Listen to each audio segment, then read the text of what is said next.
It was cool that early September morning as the large doors of the convent home closed behind 8 Sisters of Notre Dame de Namur. They climbed aboard 2 coaches that carried them 66 miles north to the port city of Antwerp. These missionary sisters were headed for America to establish the first Notre Dame schools in the New World, to teach the children, all of the children. They were traveling at the request of the American Bishop John Purcell, who had come to Namur a year earlier. While there, he asked us to help him start schools in his new diocese, in America, in a place called Cincinnati. The crossing to the port of New York took 6 long weeks. It was another 14 days by canal boat, coach, and steamboat until our sisters finally reached Cincinnati. They weren't sure what to expect. Surely, they thought, this would be a wilderness populated by savages. They were astonished to find a bustling, civilized city of 45,000, with business and enterprise all along the riverfront. And they wasted no time in getting down to work. Our sisters arranged financing through the diocese and bought the large Spencer home at 6th and Sycamore, where Procter & Gamble is today. It was right in the heart of the immigrant settlements. And 6 weeks after arriving, we opened the first Notre Dame school in this country, the Young Ladies Literary Institute and Boarding School. And at the same time, these pioneer sisters set up a system to collaborate with the young Diocese of Cincinnati and began teaching in small parish schools around the city. What they created became a model for the Catholic school system in the Midwest and New England. They also held night classes for factory workers, opened industrial schools for children who had to leave school to work, and they built nurseries for working mothers. Then they started schools for the hearing impaired and for the African American children in the city. Soon our sisters had started 17 Notre Dame schools around Cincinnati, 8 in Dayton, 5 in Columbus, and we were teaching in another dozen schools in the state. We also built Notre Dame University in Belmont, California, Emmanuel College in Boston, and Trinity College in Washington, D.C. Since that day in 1804, when those pioneer sisters first walked along the public landing in this city, we've taught 6 generations of children. And we still remember every one of our students and their families in our prayers and hearts. They often remember us. I will never forget the sisters, and I will forever be grateful to them. When I think of the Sisters of Notre Dame, I think of their wonderful example, their religious example, their love of God, their love of the community, and their love of people. And I think it was so often exhibited in so many ways that as a young person, I probably didn't realize, but looking back, I see now what they actually offered all of us. And I'm thankful for the years that I was able to spend with the sisters. The first memory I have of the Sisters of Notre Dame actually goes back to my mother, who was a Trinity graduate, the class of 1923, then went on and got her master's degree and then taught high school English in Western Pennsylvania before she was married and had 4 girls, whom all graduated from Trinity also. The fact that I am also now an educator, the teachers inspired me, the sisters inspired me, a love of learning, a love of teaching, and I think that's something that's carried out throughout my whole life.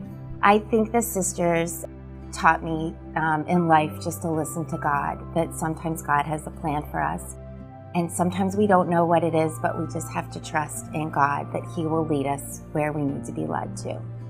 And the sisters have always resonated with me throughout my life because of that influence I had when I was young and how that carried through my education. And so when I think of the sisters, I think of the bedrock of education that they set in this city from the beginning through their influence through the Catholic school system. And that's why I've always been attracted to helping and being influenced by them throughout my life, because I want to give back to what they gave to me when I was a young kid, through education and through discipline, frankly.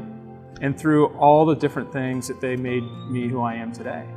I didn't take school seriously until I met them, until I met the sisters.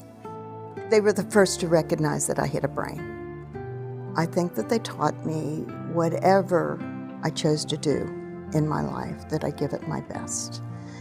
Our sisters have taught in 206 schools in 22 states, shaping the lives of millions of students, teaching our next generation of leaders. The tradition continues today with students who already see a way to make the world a better place. There's a lot of things that I never thought I could do coming in as a freshman, a scared little freshman, but I've really grown into myself and who I am, and I know what I want, and I realize that I can get there. I know I can talk to people, I can make things happen. I don't have to wait to initiate something. One of the biggest ways that I've grown in the past 4 years is in my faith.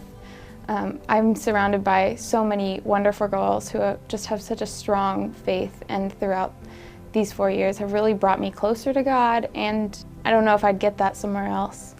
Next year, I will be going to Roger Bacon High School. When I graduate from high school, I plan to go to a trade school so I can start my own business. I like the idea of having my own business because you get to plan everything and do it how you want it. So if you like something a certain way, you can have it that way because it's your business. If I could change one thing about the world, it would be poverty and homelessness. Like build more shelters and do as much in my power as I can. Stop poverty. I've been at Coreyville for 4 years, since the 4th grade, and I plan to go to Summit Country the next year for high school. I see myself as independent and determined. Everything that I do, I have to complete. If I could change one thing in the world, it would be stereotypes. We go where we are needed. It's always been that way. That is why our sisters have also begun schools and still teach in Brazil, Congo, Italy, Japan, Mexico, Kenya, Nicaragua, Nigeria, Peru, South Africa, and Zimbabwe. These days, we're needed in Haiti, in one of the largest and poorest neighborhoods in the city of Lakai. This is a place where there are no jobs for 2/3 of the labor force, where only half of the population can read and write, and where many children do not attend school because nearly all charge tuition that few parents can afford. This is where our sister Jeanette Pierre-Louise founded the Notre Dame Family Education Center. And with help from our Notre Dame AmeriCorps members, the struggling neighborhood has hope. It's coming from 2 micro-business classes Sister offers adults. One helps the women and men learn to make funeral wreaths. In another, they sew clothing. And in both, the adults are required to complete coursework in basic math, reading, and writing, all of which has helped to form a foundation for the women and men who've gone on to start their own businesses. Sister Jeanette's center also offers morning and afternoon literacy and math classes for the children who would otherwise be spending their days playing in the streets. Sister hopes one day to establish a scholarship program that will place some of the children in a formal school. Sister Jeanette's center is also home base for a group that is tackling malnutrition in Lakai. On 2 acres of fertile ground, a group of young people run a community garden. Their work provides fresh vegetables for their neighbors who visit Sister's Family Center. The gardeners also attend computer and English classes offered by Sister Jeanette's team. One of Sister's biggest dreams for the people of the neighborhood is becoming reality. It's a bakery, one that provides a quality product that the people need and can afford, and one that will become a trade school for bakers, something the country desperately needs. With help from our friends, we are going to jumpstart that bakery, and together we will teach the people of Haiti about business and hope. We are teachers, but our classrooms don't always come with 4 walls. Sisters of Notre Dame de Namur are also educators in a broader sense. We're published authors, parish educators, leaders in peace and justice, refugee resettlement, nursing home administration, pastoral counseling, liturgical planning and training, drug and alcohol rehabilitation, neighborhood development, and law. We run daycare for children of working mothers, outreach centers for immigrant groups, English as a second language, and GED programs, prison ministries, visiting nursing services, and initiatives to stop human trafficking. And we have given our lives for the poor and abandoned in this world.